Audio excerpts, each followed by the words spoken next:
So when you take in 1/2 inch, then you curve it. Now on this bust area, if you take in this dart, we are going to cut off this dart here. This 1 inch. This is 1 inch, 1 inch, 1 inch, 1 inch, 1 inch, 1 inch. Now this place will be short. So what you do is that this 1 inch, 1 inch, 2 inch, you put it back. Then you extend. Then curve it. So this is your new armhole. Now. So now, having said it, this upper part, now you can leave it like this. If you want those padded that used to be straight on the chest area, but if you don't want it to be straight, you can decide to bend it. Now at this midpoint, either you come down by 1 inch or you make use of this 2 inch if you want your cleavage. Now if you don't want your cleavage, you can go in by 1 inch, then you connect.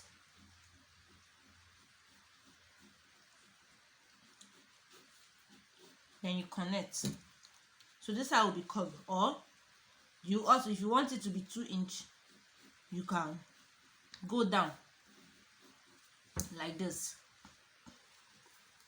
So now let's take our body measurement. My bust is 34. 34 divided by 4 inches is 8.5. So this is 8.5. 8.5. Now 8.5 plus 2 inches, I'll use 10.5. Now one thing about our cloth is that it's better to have more allowance than to have less allowance. If you have more allowance, you can trim it off. My waist is 6.5. My waist is 26 inches. 6.5.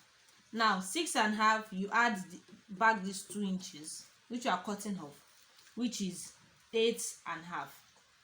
8.5, I had back 1 or 2 inches. 2 inches, which will give me 10.5.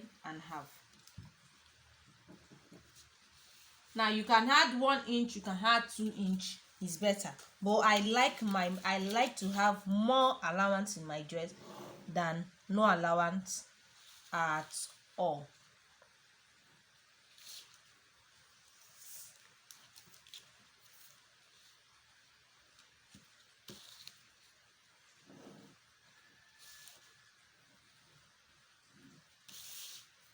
So now when we curve,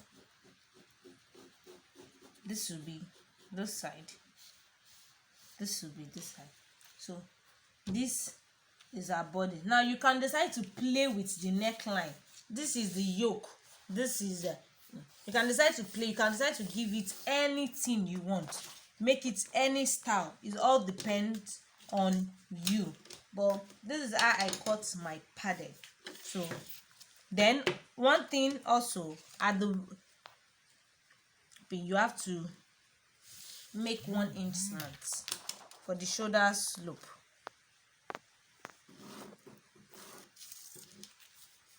So then I cut.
So see, it's as simple as A, B, C.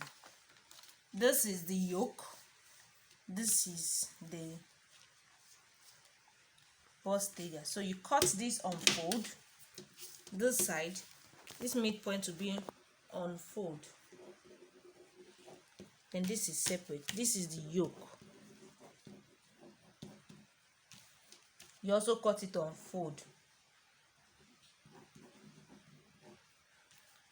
This is the side. So if you join it, finish, when you join it, you can see it's coming to meet this area. It's coming to meet this area. So this is how it is. This is how to cut your padded this is how to cut your padded top. Now the back is the same thing. The back is just the way you cut your normal bodice pattern. So that is how the back is. Now one thing about this one is that now when you join it to the back, when you join it to the ground, you can decide to trim off, you can decide to retrim your armhole so as to get better fitting at the neck. So the way you cut your back is the same way you cut your normal bodice pattern. It's the same way you cut your back. So that is just it. You can see the bust area. Look at it. So when you take in this, it curves in, then it takes its shape. So now if you don't want this yoke, you can use this only. You can make use of this if you don't want the yoke. But if you want the yoke, this is how it is. So this is the measurement I made use of. So try it and let me see. If this tutorial is understandable, let me know. If you don't understand anything, please let me know so that I can explain for you. Thank you very much.